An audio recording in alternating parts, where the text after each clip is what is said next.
नमस्कार दोस्तों, मेरा नाम वर्धमान है और मैं एक सॉफ्टवेयर इंजीनियर हूँ। तो कुछ दिन पहले की बात है ये मेरे पापा हैं, उनकी दुकान है और ये एआई जनरेटेड फ़ोटो है। बट कुछ दिन पहले की बात है मेरे पापा की दुकान पे एक लड़का आता है फर्स्ट ईयर का इंजीनियरिंग स्टूडेंट जो कि किसी प्राइवेट इंजीनियरिंग कॉलेज से इंजीनियरिंग कर रहा है और वो पापा से बोलता है कि मेरे को भैया से बात करनी है। तो पापा को कॉल लगाते हैं, कहाँ है? ज़रा कोई लड़का है, उससे बात कर लो। तो फिर मैं आता हूँ, मैं उससे बात करता हूँ और वो कुछ क्वेश्चंस पूछता है, राइट? जैसे कौन सी टेक्नोलॉजी पढ़ना चाहिए भैया? कोई कहता है जावा में जॉब्स है, कोई कहता है एआई एमएल का ज़माना है तो पाइथन पढ़ लो, कोई कहता है फ्रंट एंड के लिए जावास्क्रिप्ट पढ़ना ही पड़ेगा, फिर बैक एंड के लिए भी वही पढ़ लो, अलग-अलग लैंग्वेजेस क्यों पढ़नी है, राइट? सो उस समय मैंने जो भी मतलब उसके इंटरेस्ट और जो मुझे सही लगा वो मैंने जान के उसको उस समय तो मैंने उसको कुछ आंसर दे दिया। बट फिर इसके बाद मेरे साथ 2-3 बार ऐसा हुआ कि दूसरे बच्चों ने आके पूछा। फिर मैंने सोचा कि कुछ एविडेंस बेस्ड आंसर होना चाहिए इस बात का। तो फिर मैंने थोड़ा रिसर्च करना चालू की, है ना? वैसे तो मैं 3 साल से काम कर रहा हूँ और मेरा काम जावा पे ही है। राइट और उस समय मेरे से भी कहा गया था कि जावा में सबसे ज़्यादा जॉब्स है बट सॉफ्टवेयर इंजीनियरिंग बड़ी जल्दी चेंज होता है तो रिव्यू करना इम्पोर्टेंट है हर बार। तो चलिए शुरू करते हैं। तो सबसे पहले मैं बेसिक्स एक बार मतलब बताना चाहूँगा कि है क्या, मतलब अपन इतना लोड लेना इम्पोर्टेंट है भी कि नहीं लैंग्वेज के लिए, राइट? है ना, हम इतना सोचते हैं, इतना घबराते हैं, इस फर्स्ट ईयर में आते हैं, नौकरी चाहिए, राइट? तो अ अ, तो इन सिंपल टर्म्स अ, हमारी जो लैंग्वेजेज़ जो रहती हैं, जावा हो, पाइथन हो, जावास्क्रिप्ट हो, सी प्लस प्लस हो, ये सब अ, अपन कंपाइलर या फिर इंटरप्रेटर या फिर असेंबलर का यूज़ करके मशीन इंस्ट्रक्शंस में कन्वर्ट होते हैं, राइट? मशीन इंस्ट्रक्शन मतलब आपका अगर इंटेल की चिप है तो उसके कुछ इंस्ट्रक्शंस होंगे, तो उसमें कंपाइल हो जाएगी या फिर आर्म आर्किटेक्चर और जो भी आर्किटेक्चर है उसके बेसिस पे कंपाइलर मशीन इंस्ट्रक्शन जनरेट कर लेगा, right? On the other hand आपका जो प्रोसेसर है, राइट? आपका जो सीपीयू है, वो बेसिकली ट्रांजिस्टर्स से बना हुआ है जो कि जिनकी मदद से हम गेट्स बनाते हैं, लॉजिक गेट्स, और फिर उन लॉजिक गेट्स की मदद से हम इंस्ट्रक्शंस बनाते हैं। लोड करना है रजिस्टर में कोई डेटा, राइट? कॉपी करना है, तो वो सारे इंस्ट्रक्शंस फिर लॉजिक गेट से होते हैं, राइट? सो इतना सिंपल है। आप कोई भी लैंग्वेज चूज़ कर लो, इन द एंड अ, उसको वही इंस्ट्रक्शन चाहिए। तो यूजुअली लैंग्वेज यूज़ केस के हिसाब से चूज़ करनी चाहिए, राइट? बट हम स्टार्ट कर रहे हैं, एक ही लैंग्वेज से स्टार्ट कर सकते हैं, तो हमें हमारे गोल्स को ध्यान में रखते हुए अपनी फर्स्ट लैंग्वेज चूज़ करनी चाहिए, राइट? तो अब सबसे पहले आपके गोल्स क्या हैं, ये तो मतलब आपको पता होना चाहिए। आप एक डायरी में लिख लीजिए, राइट? और यूजुअली लोगों का गोल क्या रहता है, मतलब ज़्यादातर जनता का गोल ये रहता है कि यार हमें तो जॉब चाहिए। हम सॉफ्टवेयर इंजीनियरिंग में इसलिए आए हैं क्योंकि यहाँ पे बहुत सुना है जॉब मिलती है, लाखों का पैकेज लगता है, तो हमें भी वही चाहिए, राइट? तो ये वीडियो उन बच्चों के लिए है जो कि मतलब सबसे इम्पोर्टेंट उनके लिए जॉब पाना है और कुछ नहीं है। तो इसके बाद मैं थोड़ा मुझे इंटरेस्ट आया कि यार अच्छे कॉलेजेस क्या पढ़ा रहे हैं, मतलब जहाँ से बच्चों का लाखों का पैकेज लगता है, वो लोग क्या पढ़ा रहे हैं, राइट? हम मतलब लीस्ट रिस्किएस्ट पाथ यही होगा, है कि नहीं? तो देश विदेश के प्रतिष्ठित महाविद्यालय क्या पढ़ा रहे हैं? अब उन महाविद्यालयों में मेरे पास दो नाम आते हैं, आईआईटी बॉम्बे और एमआईटी, राइट? सो ये मैंने आईआईटी बॉम्बे का कोर्स डाउनलोड किया है, राइट? ये मैंने लिंक भी दिया हुआ है। अगर आप देखेंगे तो फर्स्ट सेमेस्टर में इनऑर्गेनिक, फिजिकल केमिस्ट्री, कैलकुलस ये सब पढ़ाया जाता है जो कि आपने अपनी जेई की तैयारी में अच्छे से पढ़ा ही होगा, राइट? तो आपका फर्स्ट सेमेस्टर तो ऐसे बहुत आसानी से निकल जाता है।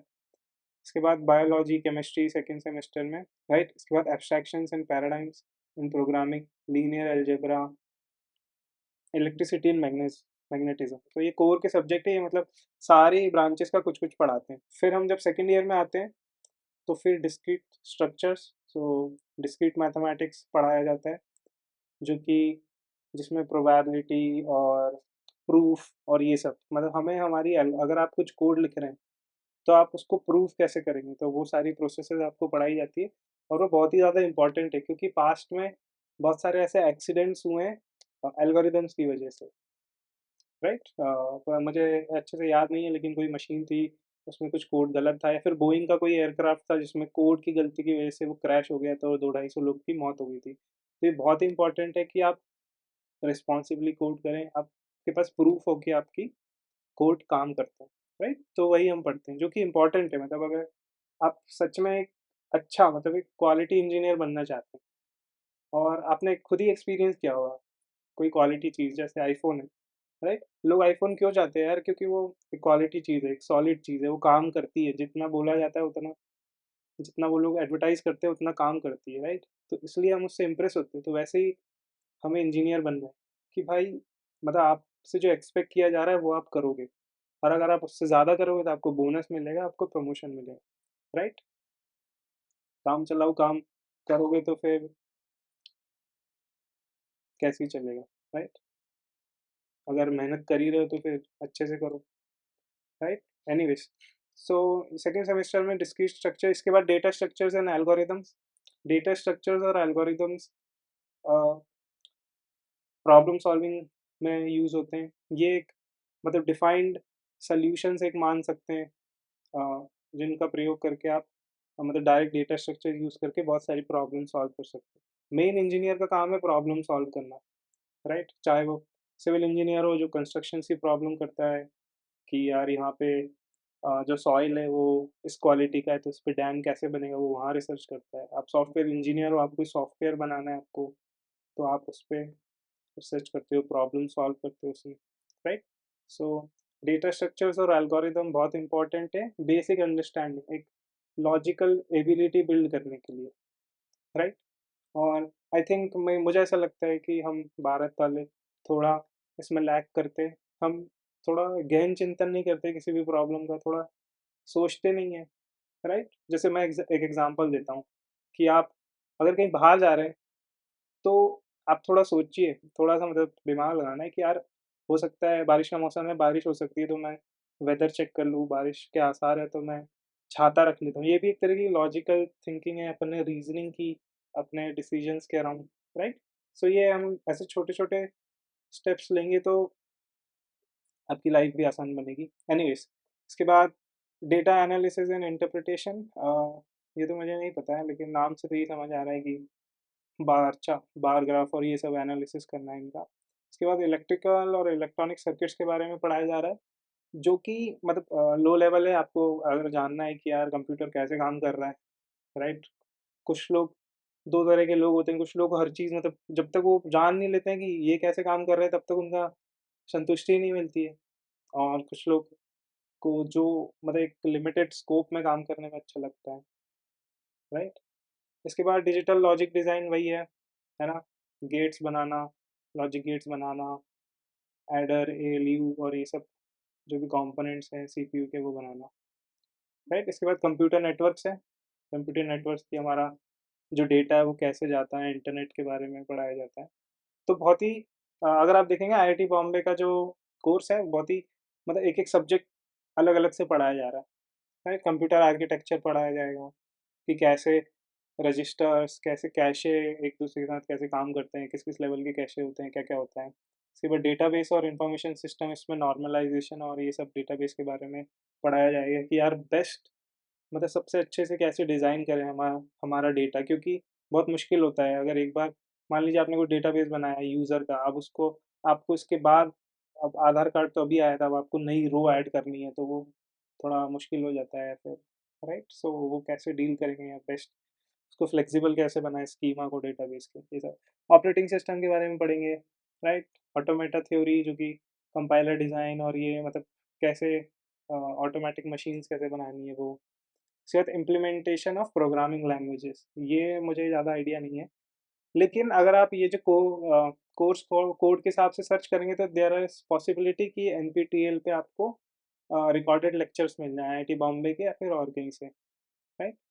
इसके बाद ए सेमेस्टर 6th में, राइट? 3rd ईयर में एआई के बारे में पढ़ाया जाता है, जो कि अभी बहुत इम्पोर्टेंट हो गया है ऐसा लग रहा है। अपन देखेंगे कि यार कितना इम्पोर्टेंट है, राइट? इसके बाद 8th सेमेस्टर में इलेक्टिव्स रहते हैं, 8th सेमेस्टर में बच्चे ज़्यादा प्लेसमेंट की तैयारी करते हैं, राइट? सो अ, तो उसको छोड़ देते हैं। तो आपको पता लगेगा कि यार आईआईटी बॉम्बे में बहुत ही स्टैंडर्ड स्ट्रक्चर फॉलो करते हैं, जो कि ज़्यादातर कॉलेजेस में होता है। कंप्यूटर नेटवर्क, ऑपरेटिंग सिस्टम पढ़ाएँगे, डेटा स्ट्रक्चर्स पढ़ाएँगे, राइट? एआई पढ़ा रहे हैं। इसके बाद जो दूसरा कॉलेज है एमआईटी मैंने देखा था, तो उनमें ऐसा कुछ ईयरली वो तो नहीं रहता है कि यार यही है आपका सिलेबस। यहाँ पे क्रेडिट्स का सिस्टम रहता है, आप थोड़ा ऊपर-नीचे कर सकते हैं कोर्सेज़ को कि यार मैं ज़्यादा क्रेडिट्स वाले फर्स्ट ईयर में कर लूँ या कम क्रेडिट्स वाले फर्स्ट ईयर में कर लूँ, ऐसा भी रहता है। बट अगर आप इन जनरल देखेंगे तो एमआईटी में जो इंट्रोडक्टरी कोर्स रहता है 6100 A, introduction to computer science in Python, right? So आप देखेंगे कि एमआईटी वाले पाइथन पढ़ाते हैं फर्स्ट कोर्स में। क्यों पढ़ाते हैं? क्योंकि वो बहुत आसान होती है, राइट? और इम्पोर्टेंट है कि बच्चा डरे नहीं लैंग्वेज से, वो आसान रहेगी तो वो एटलीस्ट करना चालू करेगा, फिर आप सी प्लस प्लस कुछ भी सिखा दो, राइट? कहीं अब मैंने देखा है मेरे यहाँ थोड़े कुछ गाँव से लड़के आते हैं जो इंजीनियरिंग करने आए हैं, जिनके माँ-बाप ने अब अच्छी मतलब अब जाके उनकी पीढ़ी मतलब इनफ कैपेबल हुई है कि अपने को बच्चों को पढ़ा पाए, तो वो शहर में भेजते हैं। लेकिन वहाँ पे भाई सी प्लस प्लस या फिर थोड़ी कठिन लैंग्वेजेस पढ़ाते हैं और इंग्लिश के कुछ जार्गन्स रहते हैं, तो उनको दिक्कत आती है, राइट? सो एनीवेज़, तो कंप्यूटर साइंस में इंट्रोडक्शन, इसके बाद कुछ एल्गोरिदम्स पढ़ाएँगे, मतलब इन जनरल एक आइडिया मिल जाता है, ताकि डर खत्म हो जाए एक स्टूडेंट का, राइट? इसके बाद जो सेकंड कोर्स रहता है वो introduction to low level programming in C and assembly, right? तो एक बार पाइथन में कंफर्टेबल हो गया, उसको समझ आ गया, कॉन्फिडेंस आ गया कि मैं पाइथन कर सकता हूँ, तो फिर अपन बच्चे को थोड़ा लो लेवल प्रोग्रामिंग कि यार पाइथन तो आसान है, लेकिन कठिन तरीके से करते तो क्या करना पड़ता, राइट? मेमोरी मैनेजमेंट कैसे करना पड़ता और वो सब कैसे करना पड़ता, राइट? असेंबली हमें बिल्कुल ही इंस्ट्रक्शन लेवल पे जाना है, राइट? तो इससे आपको थोड़ा एक आपकी जो आपका कंप्यूटर है उसके बारे में डर कम होता, मुझे ऐसा लगता है। अगर आप थोड़ा लो लेवल जाते हैं कि यार अच्छा असेंबली इंस्ट्रक्शन ऐसे होते हैं, मेरे को ज़रूरत ही नहीं है पढ़ने की क्योंकि मेरा लैंग्वेज ही वही कर दे रहे हैं, राइट? उसके बाद मैथमेटिक्स और कंप्यूटर साइंस है, इसमें भी डिस्क्रीट मैथमेटिक्स और वो सब पढ़ाया जाएगा, रीज़निंग पढ़ाई जाएगी। Topics include logical notation, sets, relation, elementary, graph theory, state machines and invariants, right? ये स्टेट मशीन्स जो है ये ऑटोमेटा वाला जो सब्जेक्ट है उसमें पढ़ाया जाता है आईआईटी बॉम्बे में। मतलब यूजुअली मैंने देखा है कि जो आईआईटी है उसमें बहुत स्पेशलाइज़ करते हैं कि हम स्टेट मशीन्स के ऊपर ही पूरा एक कोर्स बढ़ाएँगे और उसके आस-पास, राइट? ऑटोमेटा थ्योरी के आस-पास। लेकिन इस वाले में जैसे बहुत ही जनरल है, मतलब अ, एमआईटी वालों का ये है कि यार इन जनरल थोड़ा जनरलिस्ट बनाना बच्चे को, फिर वो चूज़ करेगा उसको किस चीज़ में स्पेशलाइज़ करना, राइट? जो कि मुझे ऐसा लगता है उसी का ज़माना है। आप जनरलिस्ट बनिए, हर चीज़ों की जानकारी रखिए और फिर एआई को आप वो काम दे सकते हैं, राइट? अगर आपको सिर्फ़ फ्रंट एंड आता है तो आप बैक एंड का काम एआई को दे ही नहीं सकते, लेकिन आपको थोड़ा-सा फ्रंट एंड के बारे में पता है, थोड़ा-सा बैक एंड के बारे में पता है तो आप एआई से काम करा सकते हैं, राइट? फंडामेंटल्स ऑफ प्रोग्रामिंग में बताएँगे कि यार object oriented programming, introduction to algorithms है, उसके बाद कंप्यूटेशन स्ट्रक्चर्स है, तो इसमें सर्किट डिज़ाइन, इंस्ट्रक्शन सेट क्या-क्या होते हैं, मेमोरी, तो मतलब ये कंप्यूटर आर्किटेक्चर जैसा कोर्स है, राइट? उसके बाद सॉफ्टवेयर कंस्ट्रक्शन है, design and analysis of algorithms. तो अगर आप देख रहे होंगे कि एमआईटी वाले आपको पाइथन से बहुत जल्दी से लैंग्वेज कोडिंग करना सिखा देते हैं, जल्दी से जल्दी, सबसे आसान लैंग्वेज उठाते हैं वो लोग। इसके बाद बहुत सारे थ्योरेटिकल थोड़े मतलब कि डिज़ाइन सॉफ्टवेयर को कैसे करना है, आपको कोडिंग का इतना नहीं बता रहे हैं, बहुत ही नेटवर्किंग का अलग नहीं है, कंप्यूटर नेटवर्क का कोई अलग कोर्स नहीं है, ऑपरेटिंग सिस्टम का कोई अलग कोर्स नहीं है। हालाँकि वो लोग आपको डिज़ाइन पैटर्न्स और ये सब ज़्यादा सिखा रहे हैं, राइट? कि यार सॉफ्टवेयर अच्छा कैसे लिखें। उनको पता है सॉफ्टवेयर लिख लोगे, अगर आप हिंदी बोल सकते हो, इंग्लिश बोल सकते हो, तो आप पाइथन भी बोल सकते हो। लेकिन आप कविता लिख सकते हो कि नहीं, आप कहानी लिख सकते हो कि नहीं? एमआईटी वाले यही ट्राई करते हैं, राइट? और आप भी याद रखिएगा कि एक लैंग्वेज सीखना कंपैरेटिवली आसान है, मगर उस लैंग्वेज में एक पोएम लिखना, एक कहानी लिखना वो ज़्यादा कठिन है, राइट? उसी प्रकार से एक लैंग्वेज सी प्लस प्लस, जावा ये सब सीखना आसान है, बट उस लैंग्वेज का यूज़ करके कुछ सॉफ्टवेयर बनाना, कुछ प्रॉब्लम सॉल्व करना वो कठिन है, और आपको भी उसी पे फ़ोकस करना चाहिए, तभी आप दूसरों से आगे बढ़ेंगे। इसके बाद मैं थोड़ा ओवरव्यू दे देता हूँ, मतलब जिन लोगों को बिल्कुल ही नहीं पता है कि यार कौन-सी लैंग्वेज से क्या कर सकते हैं, है ना? अब जैसे किसी को फ्रंट एंड में ही पहले से ही पता है कि यार मुझे तो फ्रंट एंड में मज़ा आता है, मेरे को दिखता है तो ही मुझे मन लगता है, राइट? सो हम देखते हैं कि यार कौन-सी लैंग्वेज सीखेंगे तो क्या एडवांटेज रहेगा, मैं इसको छोटा कर देता हूँ, राइट? सो ये लैंग्वेज है लेफ्ट साइड में, तो ये पाइथन है सबसे पहले। तो अगर आपको बैकएंड करना है, राइट? बैकएंड मतलब कि यार मेरे को देखना है कि यार डेटा जो आ रहा है उसको कैसे स्टोर करना है, कैसे नोटिफिकेशंस, और बैकएंड में जो फ्रंट एंड के अलावा जो भी बचा वो काम मेरे को देखना है। तो आप जाएंगो या फिर फ्लास्क देखेंगे, उसमें रिक्वेस्ट कैसे हैंडल करनी है, रिस्पॉन्स क्या होगा, एरर कैसे हैंडल करना है, वो सब इसमें रहेगा, राइट? और अगर आपको फुल स्टैक डेवलपर बनना है तो जेंगो और फ्लास्क के साथ आपको फ्रंट एंड के लिए अब एक्चुअली ब्राउज़र जो है वो सिर्फ़ जावास्क्रिप्ट समझ सकता है, राइट? सो जावास्क्रिप्ट आपको थोड़ी बहुत तो पढ़नी पड़ेगी, और एचटीएमएल, सीएसएस तो बहुत बिल्डिंग ब्लॉक्स है फ्रंट एंड के, राइट? एचटीएमएल, सीएसएस पढ़िए, जावास्क्रिप्ट पढ़िए, और उसका जावास्क्रिप्ट का रिएक्ट फ्रेमवर्क पढ़िए। अभी आप देखेंगे कि सारे कॉलम मतलब इस सारी रोज़ में रिएक्ट और जावास्क्रिप्ट तो पढ़ना ही पड़ रहा है, और वो आसान लैंग्वेज है, और थोड़ा बहुत फ्रंट एंड का नॉलेज होना ही चाहिए, राइट? आप पढ़िए और फिर स्पेशलाइज़ जिसमें आपको लगता है कि यार मैं तो फ्रंट एंड डेवलपर ही बनना चाहता हूँ, या फुल स्टैक या फिर बैक एंड बनना चाहता हूँ। अब अगर आप जावा करेंगे, अब पाइथन की एक और चीज़ प्रॉब्लम सॉल्विंग।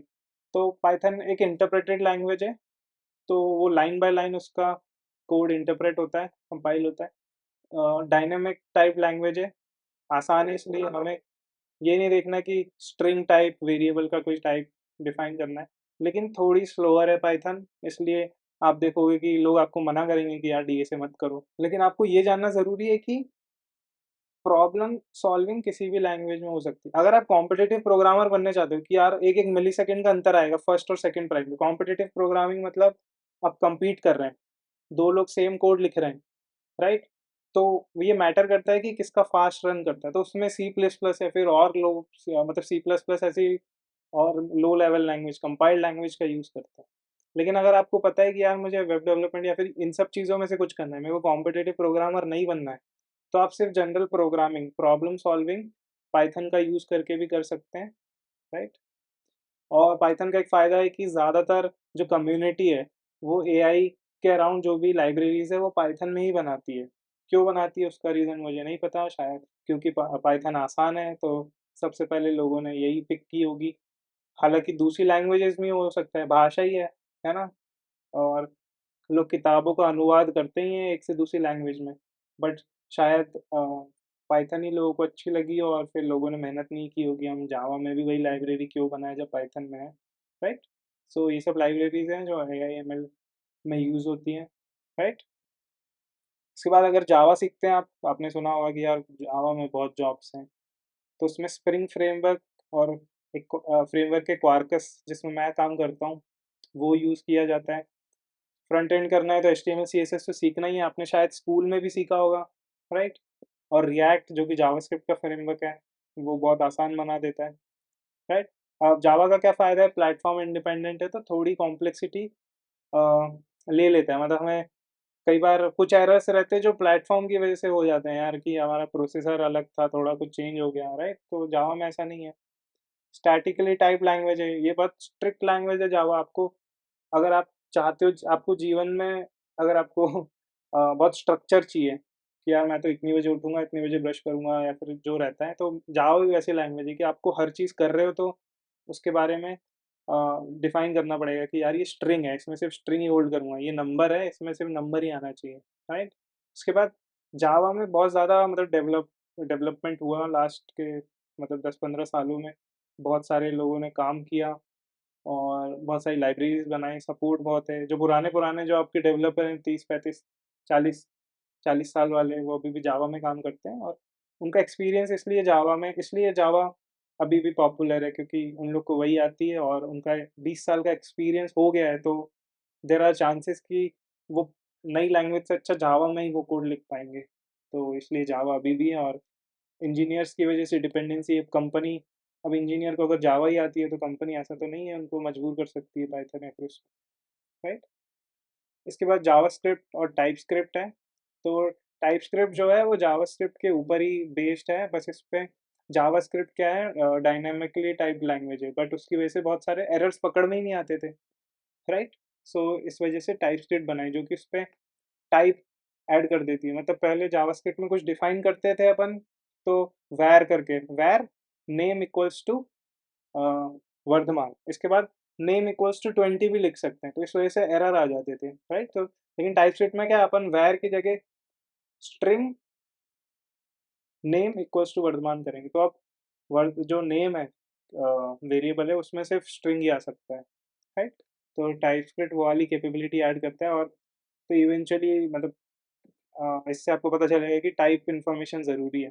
इसके बाद जावास्क्रिप्ट में भी बैकएंड में भी यूज़ कर सकते हैं जावास्क्रिप्ट को नोड जेएस की वजह से, जो कि एक रन टाइम है। तो मैंने शुरू में बोला था कि सिर्फ ब्राउज़र ही समझ सकता है, बट ऐसा नहीं है। नोड जेएस एक रन टाइम है जो कि अ, मेक श्योर करता है कि जावा को अपन ब्राउज़र के बाहर भी रन कर सकते हैं, राइट? फिर जावास्क्रिप्ट का फ्रेमवर्क भी है एक्सप्रेस करके, उसमें आप बहुत ही आसान है। मैंने भी फर्स्ट टाइम जब थर्ड ईयर में सीखा था, चालू किया था, तब मैंने यही सीखा था क्योंकि सबसे आसान था। अब जावास्क्रिप्ट और जावास्क्रिप्ट का रिएक्ट फ्रेमवर्क भी सीख सकते हैं आप, राइट? फ्रंट एंड के लिए इंटरप्रेटेड लैंग्वेज है जावास्क्रिप्ट भी, डायनामिकली टाइप्ड है, ब्राउज़र्स को समझ आती है और ब्राउज़र के बाहर आपको रन करनी है तो रन टाइम जैसे नोड जेएस या फिर बन करके एक है वो यूज़ करना पड़ेगा, डीनो। उसके बाद सी प्लस प्लस है, ओजी, है ना? तो ये कंपाइल्ड लैंग्वेज है, ऑब्जेक्ट ओरिएंटेड है, बहुत ही फास्ट है क्योंकि इन लोगों मशीन इंस्ट्रक्शन में कंपाइल होता है, राइट? बहुत पुरानी लैंग्वेज है, बहुत अच्छा सपोर्ट है। मेमोरी मैनेजमेंट अपने को हाथ से करना पड़ता है, राइट? जबकि जावा में जैसे गार्बेज कलेक्टर होता है तो वो मैनेज कर लेता है। सी प्लस प्लस का ज़्यादातर use game development, embedded system या फिर लिनक्स में कर्नेल बनाने, फिर वैसा मतलब जहाँ पे परफॉर्मेंस बहुत ही ज़्यादा इंपॉर्टेंट है, मतलब बिल्कुल एक-एक मिलीसेकंड आपको फ़र्क पड़ता है, जैसे मैंने कॉम्पिटिटिव प्रोग्रामिंग में जैसे, तो वहाँ पे सी प्लस प्लस यूज़ करते हैं। लेकिन जो भी बोलिए सी प्लस प्लस का बैकएंड डेवलपमेंट में उतना चलन नहीं है, राइट? तो आपको एक बेसिक आइडिया लग गया होगा कि क्या कर सकते हैं। अब मैं बताता हूँ कि वो जो लड़का जो मेरी दुकान पे आया था, उसको मैंने क्या सजेशन दिया था। मैंने उसको बोला था भाई तू पाइथन सीख ले। क्यों सीख ले? क्योंकि यार पाइथन अ, क्योंकि एआई-एमएल बहुत ही ज़्यादा बूम हो रहा है और अगले मतलब 3-4 साल तक तो रहेगा। जब तक वो फाइनल ईयर पास करेगा तब तक एआई का बूम तो रहेगा ही, थोड़ा ठंडा होगा। लेकिन इस वजह से जब तक वो 4 साल में पास आउट होगा तब तक एआई-एमएल की जॉब्स बहुत ज़्यादा रहेंगी, तो उसको फ़ायदा मिलेगा, राइट? और पाइथन आसान भी है, हमने देखा एमआईटी वाले पढ़ा भी रहे हैं। इनफैक्ट हार्वर्ड वालों का भी एक CS50 करके कोर्स है, जिसमें वो पाइथन ही सिखाते हैं। जिनको कुछ नहीं आता, प्रोग्रामिंग का पी भी नहीं आता, उनको सबसे पहले पाइथन से शुरुआत करते हैं क्योंकि वो बहुत आसान है और राइट? तो और इम्पोर्टेंट है कि हम काम चालू तो करें, बाद में यार लैंग्वेज तो सीखते रहेंगे, राइट? बट ये ठीक है, जावा जावा में आपने देख लिया स्प्रिंग फ्रेमवर्क है बहुत, अभी जो एक बहुत सारा मतलब अभी हम देखेंगे कि 26% ऑफ इंजीनियर्स जावा यूज़ करते हैं, राइट? तो होपफुली आपको बेसिक आइडिया मिल गया। अब ये जानने के लिए कि यार पैसा, अब हमें पैसा कमाना है, नौकरी चाहिए, तो हमें ये देखना पड़ेगा कि पैसा है किधर? वो कैसे पता चलेगा? तो स्टैक ओवरफ्लो अ, एक फोरम है, जिधर लोग क्वेश्चन पूछते हैं जो भी टेक्निकल रिलेटेड और आंसर लोगों को मिलते हैं, तो वहाँ पे उनका एक सर्वे होता है, राइट? तो उसपे हम तो उस सर्वे में हम देखेंगे जैसे मोस्ट पॉपुलर टेक्नोलॉजीज़ और वो सब कैटेगरी में डिवाइड करता है। तो जो प्रोफ़ेशनल डेवलपर्स रहते हैं, वो लोग आंसर करते हैं कि भाई साहब हम ये वाली लैंग्वेज में काम कर रहे हैं, है ना? और फिर उससे पता चलता है कि यार इतने लोग काम कर रहे हैं। तो एनीवेज़ अगर हम ये सर्वे का रिज़ल्ट देखेंगे तो आपको पता चलेगा कि जावास्क्रिप्ट सबसे ज़्यादा लोग यूज़ कर रहे हैं, 68%, राइट? और हमने ऊपर देखा है कि यार आपको फ्रंट एंड थोड़ा-सा भी करना है तो जावास्क्रिप्ट करना ही पड़ेगा। तो इसलिए वो यूज़ में आ ही जाता है तो जावास्क्रिप्ट। इसके बाद एचटीएमएल सीएसएस है, राइट। जो कि मतलब सब लोग पहली पहली चीज़ यही सीखते हैं यूजुअली। एसक्यूएल है, जो कि डेटाबेस से इंटरैक्ट करने के लिए एसक्यूएल लैंग्वेज, रिलेशनल डेटाबेस से इंटरैक्ट करने के लिए एसक्यूएल का यूज़ किया जाता है, राइट। इसके बाद आप देखेंगे चौथे नंबर पर पाइथन है, 54.8% प्रोफेशनल डेवलपर्स पाइथन यूज़ कर रहे हैं, और अगर आप देखेंगे पिछले साल से 7% ज़्यादा है ये नंबर, राइट। सो पॉपुलैरिटी बढ़ रही है, 4 साल में और बढ़ जाएगी, राइट। इसके बाद bash, shell script, type script है, क्योंकि जावा स्क्रिप्ट है तो फिर लोग टाइप स्क्रिप्ट भी सीखते ही हैं, इसलिए टाइप स्क्रिप्ट भी ऊपर है। सी हैश, ये ताज्जुब की बात है कि सी हैश और जावा इक्वली यूज़ होता है, हाँ, क्योंकि मैंने जितना सुना है भाई जावा बहुत यूज़ करते हैं, राइट। सो आप देखेंगे जावा 29% है। अब देखिए यार, ये सर्वे पे बिल्कुल ही उस पर जा नहीं सकते हैं, थोड़ा ऊपर नीचे तो होगा ही, क्योंकि मुझे लगता है कि जावा ज़्यादा लोग यूज़ करते हैं। इसके बाद हम डेटाबेसेस में देखेंगे Postgres SQL 58%, my SQL light, SQL server, तो ज़्यादातर रिलेशनल डेटाबेस है। इसके बाद रेडिस है, जो कि की वैल्यू स्टोर है, कैशे की तरह यूज़ कर सकते हैं, राइट। मोंगोडीबी, जो कि डॉक्यूमेंट डेटाबेस है, राइट। इसके बाद वेब टेक्नोलॉजीज़ में नोड जेएस, वापस से जावास्क्रिप्ट का रन टाइम है नोड जेएस, वो यूज़ कर रहे हैं। रिएक्ट, जो कि फ्रंट एंड के लिए फ्रेमवर्क है, वो यूज़ कर रहे हैं, राइट। एक्सप्रेस भी उसी का है, राइट। इसके बाद स्प्रिंग बूट आता है, तो आप देखेंगे कि पाइथन का कोई फ्रेमवर्क नहीं दिख रहा है यहाँ पे, बट स्प्रिंग है, 15% यूज़ कर। इसके बाद पाइथन का ही नंबर है, राइट। तो गिरी से गिरी हालत में अगर आप पाइथन में बैकएंड भी करने जाएँ, एआई एमएल नहीं करते हैं, बैकएंड भी करने जाते हैं, तो आप देखेंगे कि जावा के बराबर ही इंजीनियर्स पाइथन भी यूज़ कर रहे हैं। इसके बाद एक और डेटा हमारे डिसीजन बनाने के लिए हम यूज़ कर सकते हैं कि यार लोग पैसा किधर दे रहे हैं। जो वेंचर कैपिटलिस्ट हैं, जो निवेशक होते हैं, जो इन्वेस्टर होते हैं, जो स्टार्टअप में इन्वेस्ट करते हैं, वो कौन सी स्टार्टअप्स को पैसा दे रहे हैं, क्योंकि आगे चल के वही बड़ी बनेंगी और वही आपको नौकरी देंगी। तो अगर हम देखेंगे वाई कॉम्बिनेटर एक वीसी फंड है, तो हम जब उसकी लिस्ट देखेंगे तो समर 2025 की गर्मियों में उन्होंने करीब 169 कंपनीज को फंडिंग की थी, और ये लिस्ट है जिसमें से मैं अभी 9 कंपनीज दिख रही हैं, और आप उसमें देखेंगे कि एआई कंपनीज बहुत ज़्यादा है, राइट। एक ये वाली एआई अपलिफ्ट एआई, दूसरी एआई, 3, 4, 5, 6, 7, 9 में से 7 कंपनियाँ एआई वाली हैं। तो यार इनएविटेबल है, अगर आप अभी बिल्कुल फ्रेशर हो तो मेरे हिसाब से आपको पता ही चल गया, एआई पढ़ना बहुत ही इंपॉर्टेंट है। एआई के लिए पाइथन पढ़ना पड़ेगा ही, तो फिर पाइथन से ही क्यों ना स्टार्ट करते हैं। सो इस पूरे एनालिसिस के बाद आई थिंक यू, मतलब आपको रियलाइज़ हो गया होगा कि यार पाइथन जो है वो पॉपुलर होती जा रही है, क्योंकि वो आसान है, इसमें बैकएंड डेवलपमेंट भी कर सकते हैं, राइट, उसमें एमएल भी कर सकते हैं। इसके बाद मैं तो जावा में काम करता हूँ, और पाइथन में प्रॉब्लम सॉल्विंग भी कर सकते हैं, हालांकि फास्टर जो रहेगा वो सी प्लस प्लस या फिर जावा में रहेगा, बट आप कर सकते हैं अगर सिर्फ आपको प्रॉब्लम सॉल्विंग ही सीखना है, राइट। कॉम्पिटिटिव प्रोग्रामिंग नहीं करनी है, जो कि मैंने भी नहीं की थी, और प्रोबेबली आप भी नहीं करेंगे, क्योंकि यार होपफुली आपने कुछ तो डिसीजन बनाया होगा। अब देखिए कुछ मन के ऊपर भी रहता है, यार मुझे तो यही अच्छा लगता है, फिर तो आप उसी के साथ जाएंगे, लेकिन ज़्यादातर जो, मेरे ख्याल से 80% जो स्टूडेंट्स है, जो जनता है, वो तो नौकरी पाना चाहती है, और उसको ईज़ीएस्ट पाथ देना पड़ेगा, राइट? प्रोबेबिलिटी बढ़ानी पड़ेगी नौकरी की, रिस्क नहीं ले सकते हैं। तो फिर मेरे हिसाब से आपको पाइथन के साथ जाना चाहिए, और उसमें स्पेशलाइज़ करिए, उस एक लैंग्वेज को पकड़िए, उसी में ही आप देखिए डेटा स्ट्रक डीएसए करना इम्पोर्टेंट है, क्योंकि लॉजिकल एबिलिटी आपकी बिल्ड होगी, आप प्रॉब्लम सॉल्व करना सीखोगे, आप एनालिटिकली चीज़ों को देखोगे। अब ऐसा नहीं है मुँह उठा के घर से बाहर निकल जाओगे, आप देखोगे वेदर कैसा है, अ, वो छाता लेना चाहिए कि नहीं, आपके कुछ ऐसा नए डिसीजंस ले पाओगे यार आप, है ना? नया सोचना बहुत इंपॉर्टेंट है, हम लोग सोचते रहते हैं, खोए रहते हैं, और सेम ही चीज़ सोचते हैं। आप एक डिसीजन लीजिए कि मैं सिर्फ नया सोचूंगा, राइट, उससे भी आपकी लॉजिकल एबिलिटी बिल्ड होगी। एनीवेज, अगर कोई जनरल एडवाइस मैं देना चाहता, राइट, तो यार मैं यही बोलूँगा एक अच्छा इंजीनियर बनो, राइट। हम देखते हैं 3 साढ़े 3 लाख की नौकरी कर रहे हैं, बैंगलोर में रह रहे हैं। क्या ही जीवन है भाई ये। आप थोड़ा सेल्फ रिस्पेक्ट अपनी बढ़ाओ। अगर आप 6 घंटे लगा ही रहे हो तो आप एक अच्छा इंजीनियर बनो, है ना? उस 6 घंटे में एक ईमानदारी से आप 6 घंटे का काम करिए, ईमानदारी से पढ़ाई करिए, राइट? ऐसा नहीं है काम चलाऊ काम कर दिया। और इसी वजह से कंपनीज़ टिकेंगी, राइट? और आपको पैसा देंगी, है ना? आपको ये चीज़ जीवन भर करनी है तो प्लीज़ अच्छे से करिए। आई थिंक यही है, मेरी एक ही एडवाइस रहेगी कि यार आप अगर 6 घंटे किसी चीज़ में दे रहे हैं तो इज़्ज़त से दीजिए, इसके बाद आप मस्ती करिए, दोस्त बनाइए, राइट? सो मैं यहीं पे इस वीडियो को बंद करता हूँ। Thank you.